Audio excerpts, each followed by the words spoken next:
wanted to get going here. I just wanted to again acknowledge that First Tuesdays is a program of the Secretary of State produced by the Washington State Library. And today I am Carolyn Peterson, your chat moderator and the moderator of the program. Jennifer Fenton is off doing continuing education projects. And then our technical support, both Joe and Jeremy are with us. Please copy down their phone numbers or their emails. So if something goes wrong and you suddenly drop off, Blackboard has a way sometimes of doing things, and especially they've just recently updated. So, you know, they're always throwing new things at us. And then, so if you need, please take care of that. I will be moderating the chat, and our speakers have said that they do want to answer your questions as you come up, so don't hesitate to do them in chat, and I will bring them to their attention. Now, again, I have said that the other person that we need to thank for today's program is the Institute of Museum and Library Services. They are the ones that fund library development and make this continuing education program for librarians across the state possible.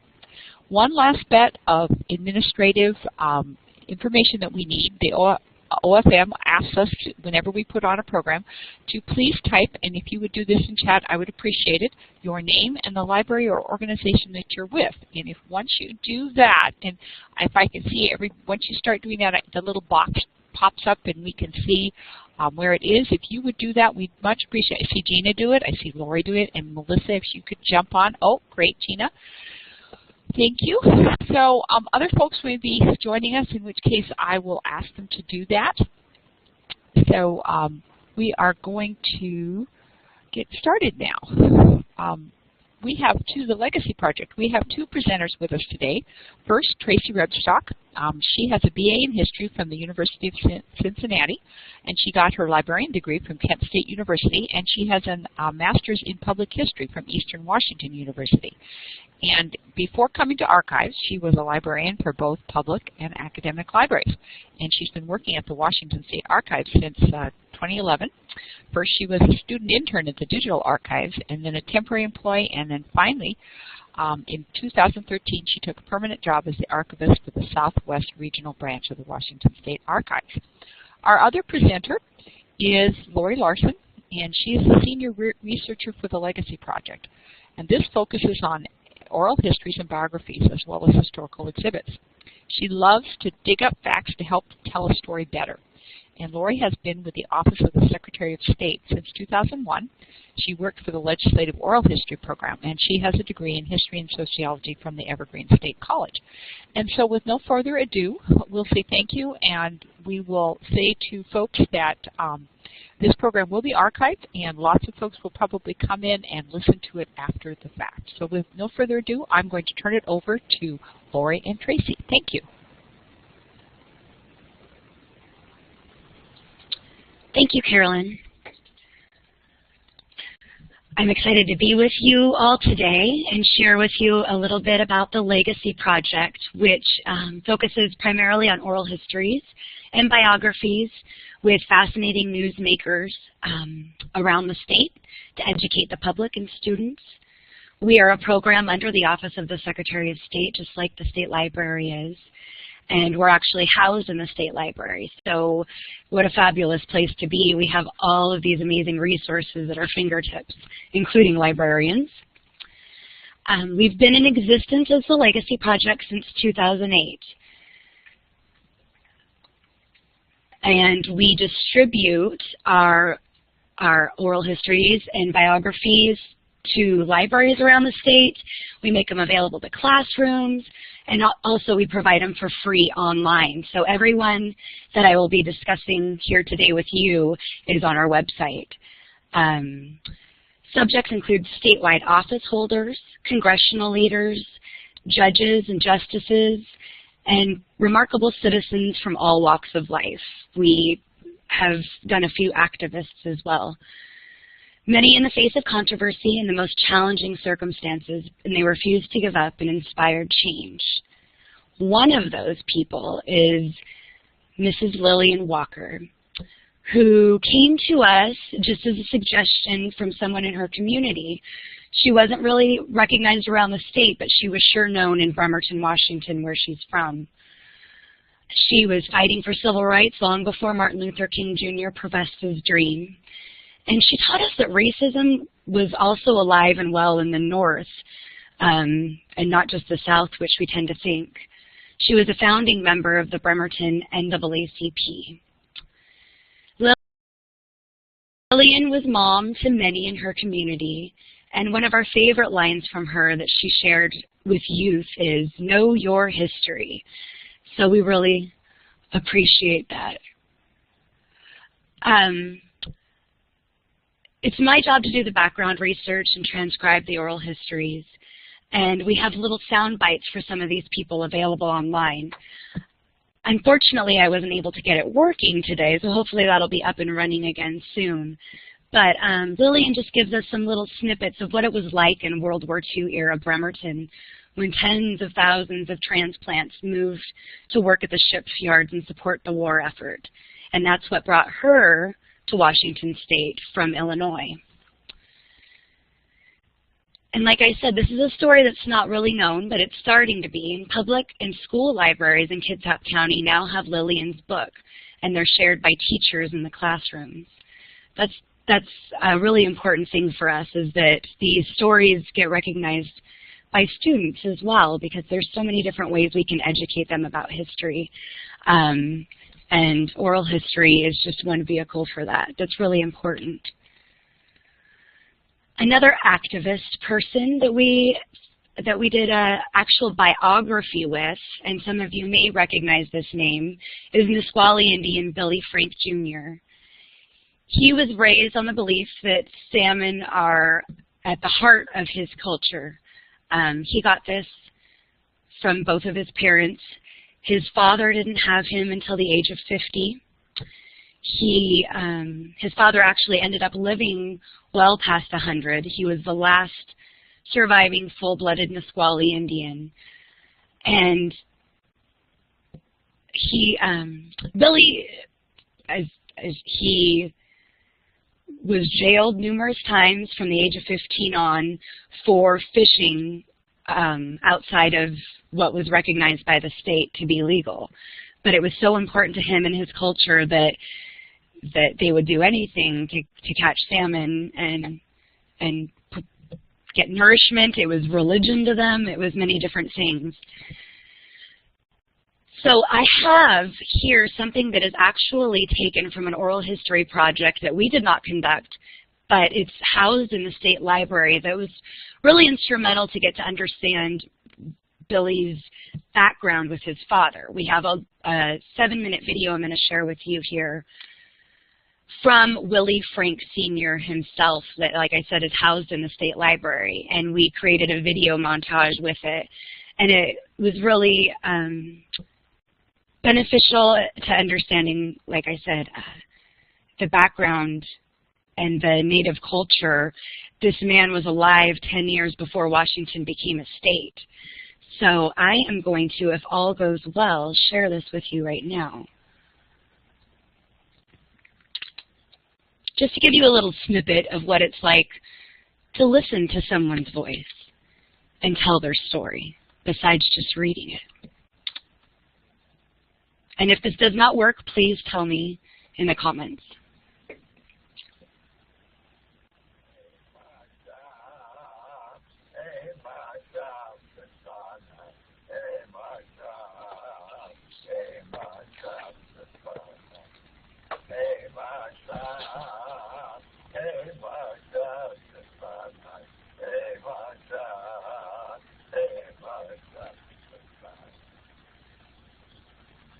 One thing that again makes up for these Indians a long way back to north.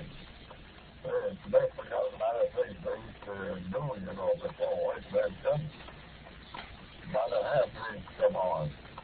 White men come in here, they quit roads, and all get off and mix up with the Indians. Pretty soon there were a lot of half-breed Indians. So all the people around Puget Sound here, they're all mixed with a white here. I don't think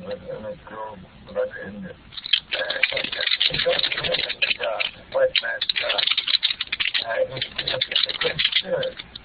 That's what they call what they believe in. The Great Spirit. The credit spirit. My granduncle, my grandfather's brother, he was strong Catholic. And he was the one who sent me to the Catholic school. The two baptized. So my granduncle took me to the school. I don't know how long I was there. Then I ran away from the school. So the next year, another granduncle of my grandmother said, he took me to this Indian school in Cushman. And I think there had been 700 Indians going to school, so I couldn't do it. And that's why I spent the biggest part of my life. I was there for about 12 years. All my parents died off while I was in school. My grandmother was the one who raised me. A year after she died, after my dad died, 1896 she died. That left me with no parents, no home, nothing. Made up my mind to come home, come to this morning. So I had a granduncle. My grandfather's brother lived dead. So I come and I stayed with him.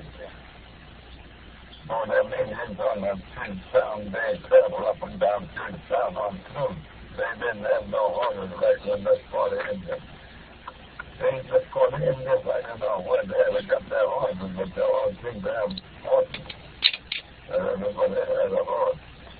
I was 4 years old, and I was riding a horse. I could remember riding behind my dad, standing up, and they were sitting on the horse in those days. And I was hanging on to his shoulder somewhere better. So everybody was a horseman. A lot of things some days, yeah. A lot of things come up the river about 7 miles from here. And that's far up on the lake. But, about a fish on the silver salmon. The Indians had a dam there. There was only one kind of fish that could go over the dam, and that was a steelhead. It can jump there. That's the dam. They went on up the creek. It's the dam river. That's the dam is over the creek. But that's why the fish got this to this dam. Much than half a mile up the creek from the river. And that half a mile is just for the nutty good fish. I could imagine my grandmother to give a dinner to the old people. I hooked a great big steelhead. What it might weigh about 20 pounds, the steelhead. Hooked them on the creek and put them home there. And my grandmother called all the old people and gave them a dinner. Oh, I must have been 5 or 6 years old, yeah. But I was a young man, you know, the way that I took the soul, not the self, and say that, and this fits for your own use. Fits for your own use. Oh, I fix for my own use. Very weird. A couple of guys come out from the camera. They told me that by all the food that I can fix. They told me, go ahead and fix it, whatever I can fix it. They didn't say something, but they so I started fixing in 1917. First steelhead I cut, you know, they come out and down and down. They have a road to sit back truck when they come out and hold it. But after that, I had to deliver my fix in Tacoma. Steelhead, only steelhead into the body. Later on, I got a car, an old brass head before me. One of Henry Ford's first cars, I took my sister into Tacoma on the car. Well, I think right up to 1953. And I went down with rheumatism and I quit there. The water got too cold, I couldn't bear put my hands in the water. So I quit fishing in 1953 there. You know, West Land is cleaned up the fish out in the day. They cut all the fish that used to come up the river here. Then just let fish come out in the river here. So they started to do no more fish coming up the river. So the West Land is the Indians stepping off the fish. Well, in the way they were, you know, once they couldn't cook that in the day, they'd come up the river, then the Indians would fix it. This salmon, it comes up the river once every 4 years. And they come up to just about 1,000. White man call them humpback salmon. And alien called Mado. And they just they were able to spawn them that seemed to die after the spawn had died. The only salmon that went back out was the steelhead. He never died. He went back out to the ocean, I guess, wherever he was from.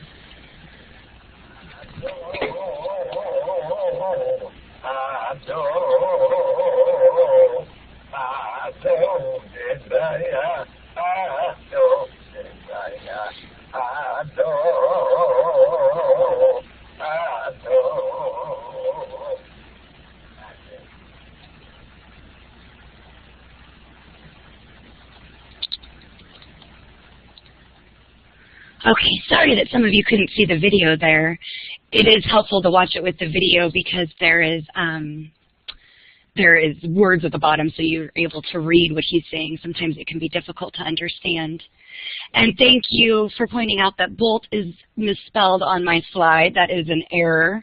We worked so heavily on this topic, I can't believe that it's misspelled here. So it has a T at the end of that for those who don't know. So that's just a little taste of the oral history, what that sounds like. Sometimes other stories emerge when we delve into these histories that we don't even expect. One of these was Billy Frank's right-hand man, his best friend, Hank Adams. He was the person who actually got Marlon Brando to this state for the infamous photo shoot or photo op on the shores of the Puyallup River, which, if you're familiar with the Bolt decision and the fight leading up to it, you probably remember seeing images with Marlon Brando. Hank was also an integral part of Native civil rights in not just Washington, but in the country and around the globe. So he is, we are doing a little session with him to get some more of his story because he's such a fascinating person. So the Bolt decision was made in 1974, and from that was created the Northwest Indian Fish Commission. Billy Frank went on to chair this commission from the late 1970s until this year. He was instrumental in bringing both government and natives to the table to discuss how to save Northwest salmon in a way that had never been done before. So pretty remarkable man. Besides just activists, like I said, we do governors as well. Governor Booth Gardner. We've also done Governor John Spellman. Booth's story is particularly interesting. I'm sure if you're from Washington, you recognize him. He was governor in the late 80s, early 90s. Many saw him as a Weyerhaeuser heir who gained prominence as a two-term governor. But he has a little-known childhood story. And from this story, he grew to have compassion for others in need. And all of this is well documented now thanks to his biography. When he was 12, Gardner lost his mother and sister in a tragic airplane crash. And he was raised in a pretty chaotic household with his father. He went on to serve his community. He was even a football coach to the young Jimi Hendrix in Seattle. Back in the, let's see, that would be the 60s. No, that would be the 50s, what am I saying? So his stepfather was Norton Clapp. That's how Governor Booth Gardner is related to Weyerhaeuser. Norton Clapp is a Weyerhaeuser heir himself. He was chair of, or I guess we would call it CEO of Weyerhaeuser. And so through Booth's social work as a young man, and then also being in political circles with the help of his stepfather, he decided he wanted to serve the public through running for office. He was a state senator for a short time, and then he went on to be governor, and a pretty popular one. While we were interviewing him, he was struggling with Parkinson's disease. His was actually the first of our oral histories to be turned into a biography because of that. It was hard for him to speak, so we also got some of his story from others around him and compiled it into his biography. In his later years, he was instrumental in the Death with Dignity campaign that passed here in 2008, which made Washington one of the first states to allow assisted suicide. He was not considered terminally ill, so he wasn't allowed to participate himself in that, but he felt others should have the right. Since conducting Lillian, Billy, and Booth's oral histories and biographies, all three have since passed on. But their words and stories are now saved for generations to learn from. It reminds us how fragile the work that we do is and how important it is as well. And of course, we can't forget our token rock star. He's also the most popular hit on our website. Krist Novoselic gained prominence as the basis for the world-famous rock group Nirvana that came out of Aberdeen, Washington. But as we learned in his oral history, he's not just your typical rock star. John Hughes, our chief oral historian, likes to refer to him as a true Renaissance man. After forming a group in the mid-90s to limit the restriction of music as a form of free speech, his interests now turn toward election reform. He's also a Grange master of the Grays River Grange where he lives, and he's a great example to youth of how, with passion, you can make an impact in your community. So he's always fun to point out to younger people. I think he really has a great story to tell and share.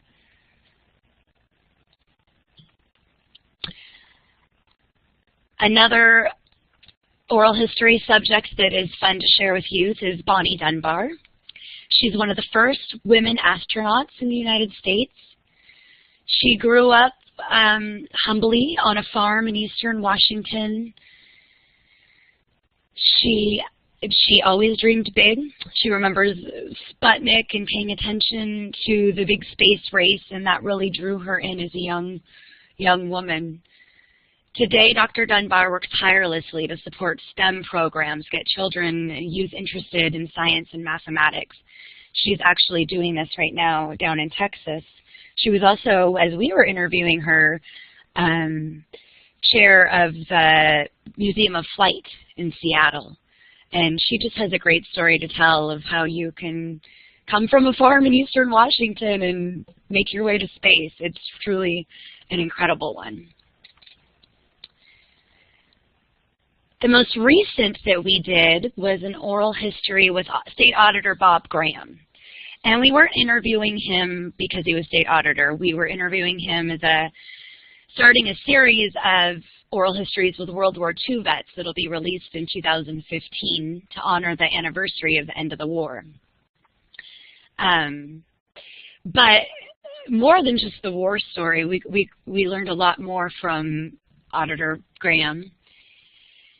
What we learned is that he was pivotal in saving the fledgling community college system as a young man in the early 1940s, a story that isn't really widely known. And one of his good friends while he attended Grays Harbor College was a Japanese-American named Perry Sato, who went on to become a pacifist and a civil rights activist in the 1960s. Ironically, there were two men from Grays Harbor whose paths would cross with the relocation of Japanese during World War II. Perry Sato being one of them, as he was Japanese-American and relocated. The other was Carl Bandetson, who was instrumental in writing the law that then interned the Japanese during World War II. He wrote this for President Roosevelt. And I'm going to, just straight from the profile of Auditor Bob Graham, I'm going to share a quote that kind of sums up these two's relationship.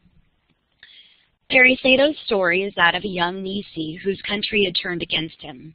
Carl Bandetson's story is that of an ambitious young man who hid and denied his Jewish roots, presumably to avoid discrimination, and used his education and talents to direct a program that trampled the rights and denied the humanity of another ethnic minority.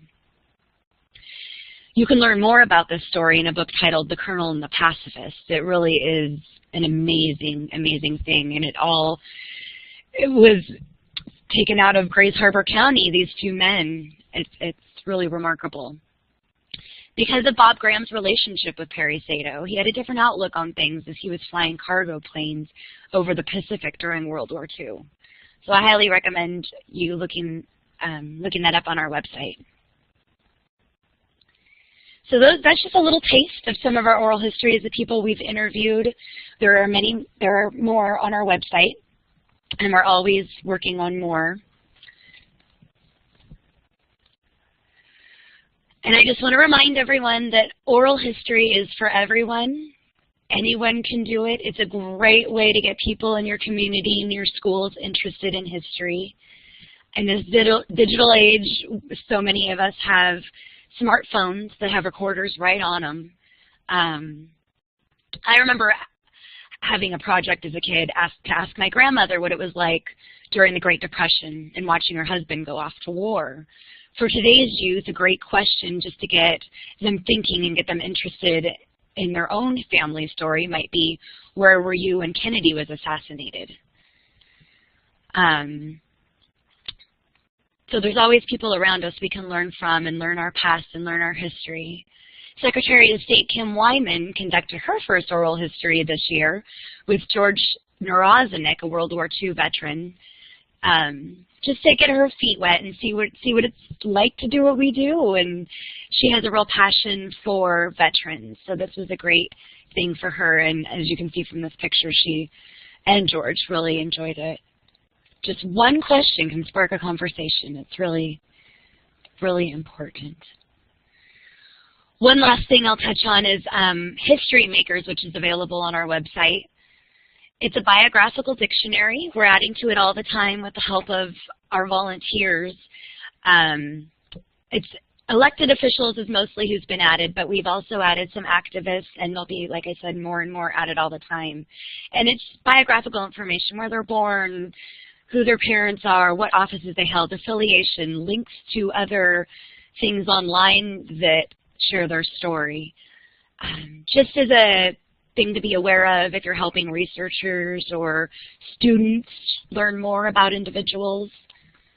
That's also available on our website, which I will share right now. So that gives you a little flavor for what we do here at the Legacy Project. The couple coming up oral histories that we have is one on the newspapers in Washington State, family-owned ones, focusing on the Wenatchee World and the Seattle Times, which are two family-owned newspapers that are still family-owned today as this changing world of news is happening. And it's also focusing on that, hearing from these families and what it's like to keep their newspapers afloat in this ever-changing newspaper industry. William Ruckelshaus is also, his biography will be coming out in 2015. He was the first head of the EPA under President Nixon. He came back again to the EPA under President Reagan. He served as the Puget Sound Partnership chair, among many, many other positions. But he's really involved in helping saving our salmon, along with Billy Frank Jr., and our environment here in Washington and around the state and globe. So look for that in the coming years. Our website's here. Feel free to email me anytime with questions. I really appreciate the opportunity to get to be here with you today and share a little bit of what we do and these remarkable people we get to work with. So I'm going to now turn you over to Tracy with the Washington State Archives. She's going to share with you how to navigate the records in the archives, as well as the fabulous resource that is the digital archives. So, over to you. Thank you, Lori. Can everybody hear me okay? I hope so. Please let us know in the chat if you cannot. So my name is Tracy Rebstock. I am the branch archivist at the Southwest Regional Branch of the Washington State Archives. I'm going to talk a little bit about the archives today and some of the online resources we have, as well as a CD that we have that's available if you guys are interested. We're going to hopefully get that up online at some point, but in the meantime, you can always contact me to get a copy of the CD. The Washington State Archives is a public trust. It's administered by the Secretary of State and a state archivist. We preserve primary information about the state and local government agencies and the citizens they've served through time. How many of you, by a show of hands, have used any of the state archives branches or digital archives before? We actually have a voting button right here that we can use. Just green check for yes or red X for no.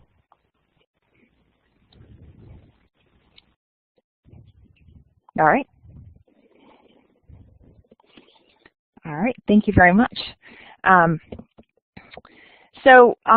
of the things we've been promoting is using primary resources through the State Archives for Common Core skills in the classroom.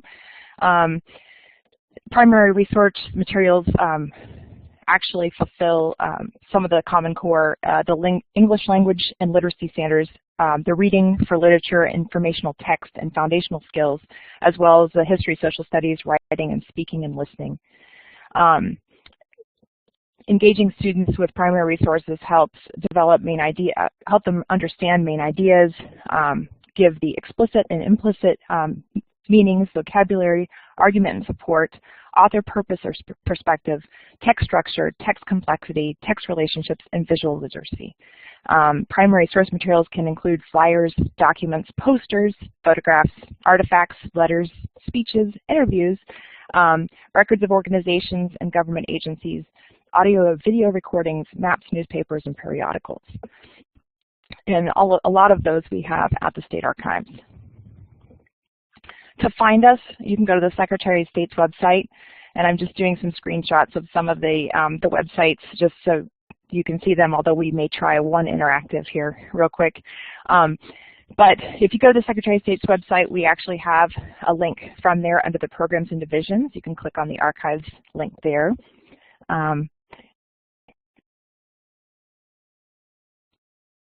We are part of a regional archive system. This is unique in the United States. We are the only state that has this regional system. Our mission was to preserve archival records for public use and serve the populations as close to the communities they document. We also have a vision to build a world-class system to promote public records management and preserve historically valuable records for public research use. We have several branches in the area.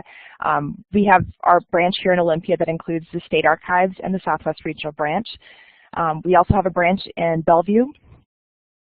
That's the Puget Sound. We have a branch in Bellingham, which is our Northwest Regional Branch. We have a branch in Ellensburg, which is our Central Regional Branch. And we also have a branch in Cheney, which is our Eastern Regional Branch.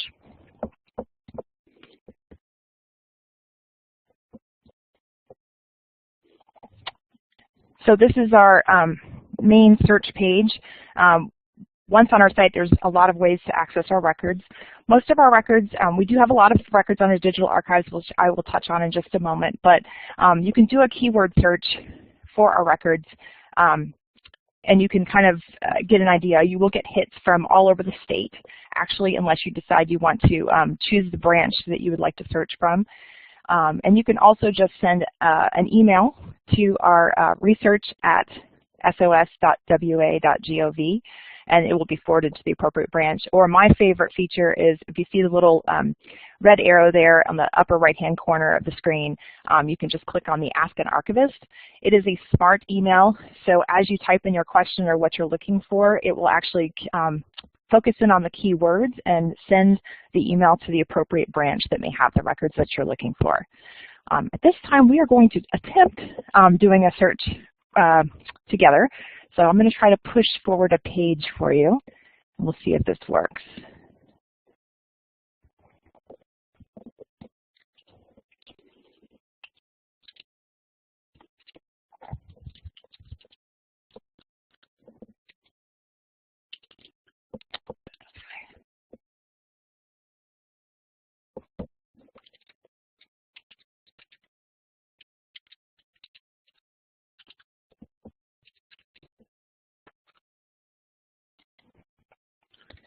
So hopefully you guys can see our website, and at the top of the page there's actually a research button that you can click on, and then if you just click on Search Branch Archival Records, if you click on that, it should come up.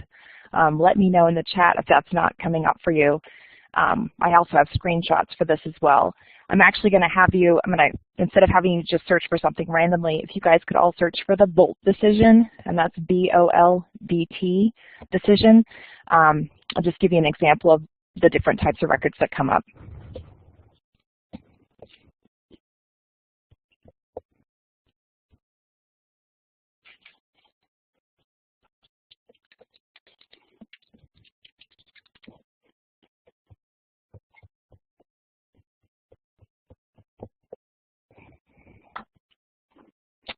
And we'll use Jeremy's suggestion using the little checkbox, yes or no, if you guys want to click on that and let me know if that search worked for you.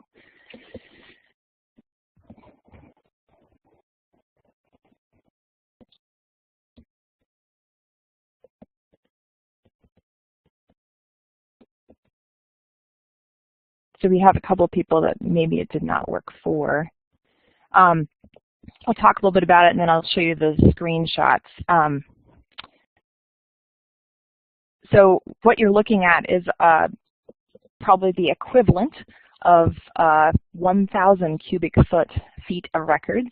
A lot of times when we talk to researchers about what they're looking for, and a lot of students are interested in looking into the Bolt decision, we usually recommend that they kind of pare down what they're looking for, but there are a lot of records from a variety of different departments in our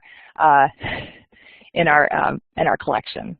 So we have governor records, game records, fishery records, our attorney general records, Senate records, and then we have a few miscellaneous collections as well. All right, we're going to return to the slides there. And so I do have a couple screenshots we're going to go through that kind of show the search results. So this is the listing of the search results for those of you who did not get that to work. Like I said, that is a large collection of records. If you go to the State Archives website, we do have the different branches, and all the branches have a similar look and feel, but you can actually click on View a Listing of the State Archives collections, and that will list everything by provenance. It's what we use in archives world. So it's by the office who created the records, and then it kind of breaks it down in a hierarchy from there. So for instance, if you were trying to look for something about the Civilian Conservation Corps, you would look under Emergency Relief Administration, which I know doesn't make a lot of sense. So one of the things we like to promote is that little Ask an Archivist button up there on the top right-hand side of the page. It's got an arrow there showing we really enjoy questions about our records and helping navigate through. A lot of these are used by government agencies, but we like to encourage the public to use them as well.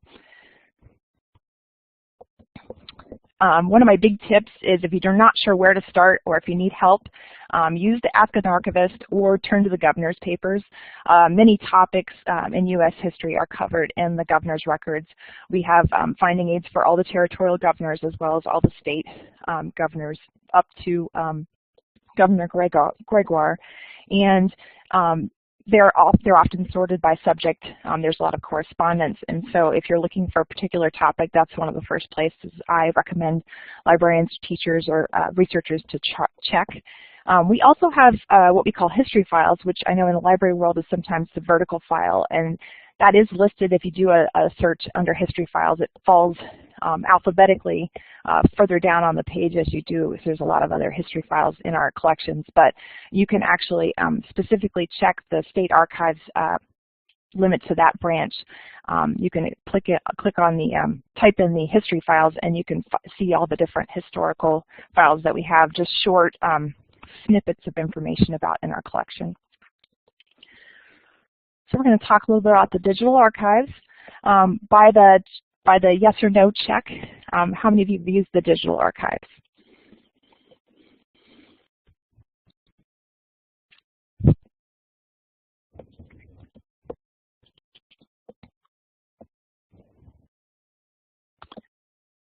So we have a user out there. Thank you very much. This is a resource that has been used by a lot of people for a lot of different reasons. There's a lot of different collections on the digital archives, and it's a constantly growing collection. I recommend that when you come in to the website to go ahead and search by either name if you're looking for someone specific or by keyword. The nice thing about the digital archives is that these have been indexed at the item level as opposed to finding a box or 1,000 boxes of something. So this is down to the actual piece of paper that you would want to look at if you were doing research. So it's kind of nice to see if there are items available here to use. I can tell you already there are.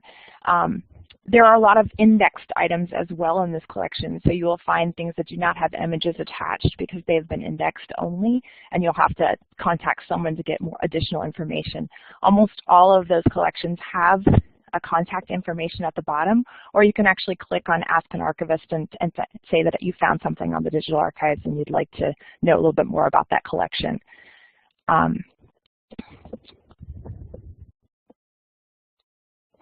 Here's a list of a lot of the collections that we have currently. If you just go to the top tab and click on collections, you can actually list the collections online. There's actually a collection search. If you want to do a keyword search on this screen, you can actually type something in and it'll pull it up if it's in the finding aid for it or if it's on the blurb that's online for it. Our popular collections for teachers and educators and researchers are our photograph collection and our map collections. We also have a lot of teachers who like to use the land records and the census records and our Frontier Justice collection. The audio is something that a lot of people are starting to use a little bit more, and the audio is kind of interesting because as you go in, you can do keyword searching in the audio, and it's kind of smart, and it will pick up the words you're looking for. So a couple of the collections that are used a lot are the House and Representative Committee meeting recordings and the Senate floor recordings. And if you're interested in learning about how City Council works, you can do a little bit of listening into some of those discussions as well for the City of Seattle and the City of Bellevue.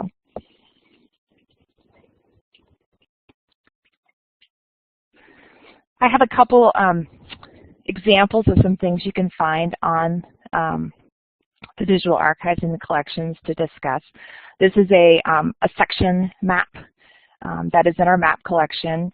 It's for Clark County, and you can see a lot of detail. I know it's kind of small on this screen, but actually the grid is set up with the section, township, and range. Most of this is a specific township and range, and then within it, the different sections.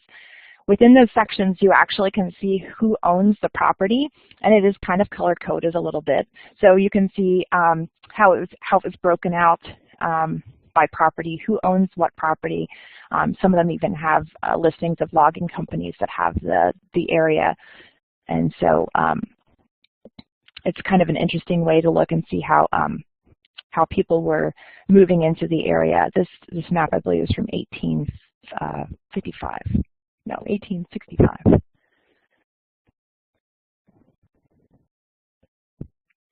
One of our other collections that are really popular are the photograph collection. It is browsable and it's keyword searchable. And this particular collection is one that I actually helped put up on the digital archives when I worked at the Eastern Regional Branch. This is from the Spokane City Parks collection, the glass plate negatives that were done to promote the parks. This is from the A.M. Cannon Park in Spokane, and this is the playground. This is a good example of something that could be used in the classroom with children. Anyone actually ages K through 12 could look at this photograph and tell you a little bit about it, what the people are doing in the photograph, what they're wearing, what's different, what's the same. It's a good way to engage students with primary source materials.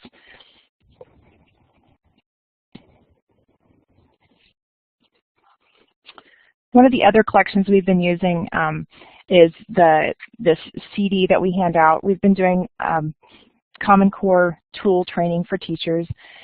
And this is a collection of items that we've had in our collection that we've developed, and we've handed them out primarily to teachers in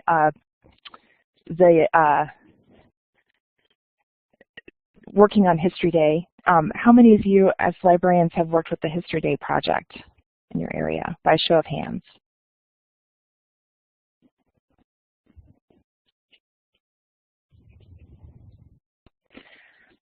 So it is a really interesting program. The theme for 2015 is leadership and legacy.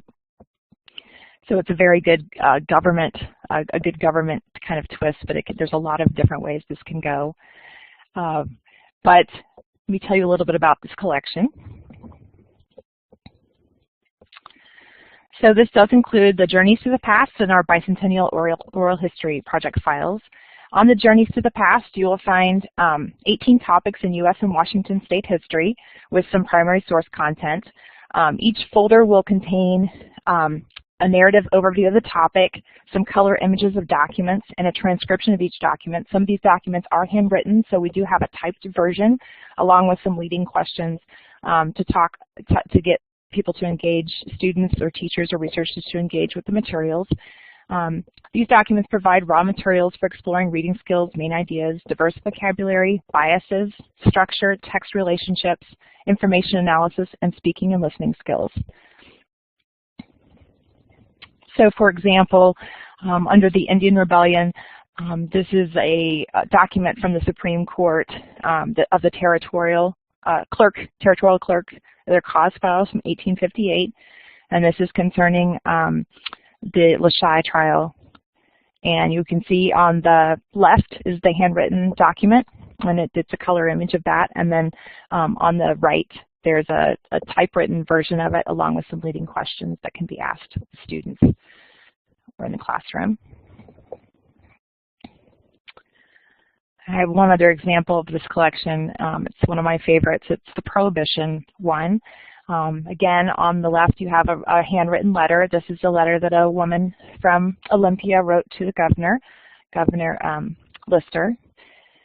And it's during Prohibition. She is concerned because there is a senator who is getting his liquor prescriptions filled at a drugstore, and she wants it to stop. And what's interesting about Prohibition is right around the time Prohibition started, a common workaround the Prohibition laws was for someone to apply for a drugstore license, so they could at least fulfill prescriptions for liquor that were given for medicinal purposes.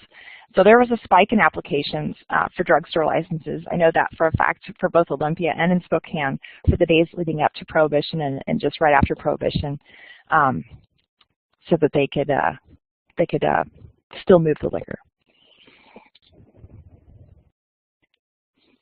The other project that's included on the CD is the Bicentennial Oral History Project. And the materials on the CD include a folder for each project, which will include an overview, interview transcripts, abstracts, and indexes. Some of the projects do include photographs, and it is a working collection, so as time and money allows, more images from the original project are added. The index for each project includes a spreadsheet which lists the numerical listing of the interviews, alphabetical lists of the people interviewed, historical topics addressed, popular names mentioned in the interviews, and a listing of photographs that relate to the individual interviews. So I have a couple examples included in here. We have a couple, we have 69 African American interviews, and I believe there are several Filipino interviews in this collection as well. And they do, as this kind of gives a kind of overview of what's included in there. There's an archive sheet. There's some photographs that come with it. Some of the sample topics include migration, baseball, black businesses, boats, the Chinese, civil rights, civil war, discrimination, the different world wars, the Federal Negro Theater Project, industrial workers of the world, intermarriage, the Ku Klux Klan, a lot of different topics. The other collection that's included in this Bicentennial Oral History Project is some interviews from counties. There are Pacific County interviews, Kittitas County, Wahkiakum, and Whatcom County interviews that are included in this collection. And some of the topics include migration, baseball, canneries, Chinese, cranberries, clams, the Great Depression, homesteading. I've got a list of it up there. And again, it's a very interesting collection. If you're interested in these CDs, you can send me an email. My contact information is at the end, and we can get you a copy of those CDs. And then watch for those to come out on the internet. We are trying to get those put up on a website as well.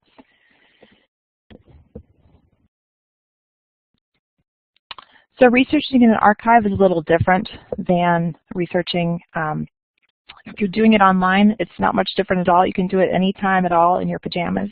You can download things. All of the items that are on the digital archives are are free for use. They're public records, so you can use them however you'd like. We always just ask that you cite us as a source when you're using those materials. Use us as a research resource. You can always contact us, use the Ask an Archivist. If you want to come in and see our facilities, any of our branches they love giving tours, they love showing off their collections, but it does require a little bit of planning, so you should call ahead or email, talk to us about what you're looking for. We are a secure facility, so a lot of times that makes it kind of intimidating to come to the archives, but there's no reason you shouldn't. There are the people's records, so they're open to everyone, but we do not allow food or drink. We have lockers so we can lock up your materials. We don't actually allow anything into the research room except for electronic devices. So you can bring your laptop, you can bring your flash drive, you can bring a camera, you can bring a scanner as long as it's a flat lead scanner or a wand scanner. A lot of the materials that we have in our facilities are one of a kind, or they're fragile. Some of them are arranged a little differently or described a little differently, so sometimes it does require a little bit of help from the archivist or the local person to help you out to figure out exactly what you're looking for. But we always like having visitors, and it's one of our favorite things to do is show off our collections. If you have any questions, feel free to call or email. You can always click on Ask an Archivist. I cannot stress that enough. And then I've included my contact information there if you want to call me directly. Again, if you're interested in a copy of the CDs, go ahead and send me an email. Feel free, and we'll get one to you. Thank you so much. Do you have any questions? Well, I know I learned lots, and we'll give folks a chance to either click on the talk button or type, either way. I think the big takeaway from this is that this is an undiscovered, or not undiscovered, but a gold mine of materials that we certainly hope more people will use. So I think that in my new role as youth services, I'm going to be sharing this with a lot of teacher librarians, and so I hope to get the word out to the ESDs a little bit better. So the Educational Services District. I see Melissa typing away, so let's see what she has to say, what her comment might be. One thing I must admit is that the people had a lot more faith in children. I did comment, I could not believe how tall the slides were. When you assume those are like first or second graders, the slides were incredibly tall. I mean, it was like, whoa! And then that little boy sitting out in the middle of nothing under just dirt. We think of all the precautions we take today. So, great. Well, thanks, Melissa. She says she really enjoyed it, and she can't wait to share it with her teachers. And that's the other thing, too. So, any other comments about what we can do? We can certainly, this will be posted on the web today. Jeremy usually gets it up about an hour or so afterwards. So please spread the word among the people you know, and they can listen to this presentation at their leisure. So any other questions? Well, I don't see any, so I think I will say thank you very much to Lori and Tracy. This was a very useful presentation, and we appreciated their willingness to share with us. So thank you.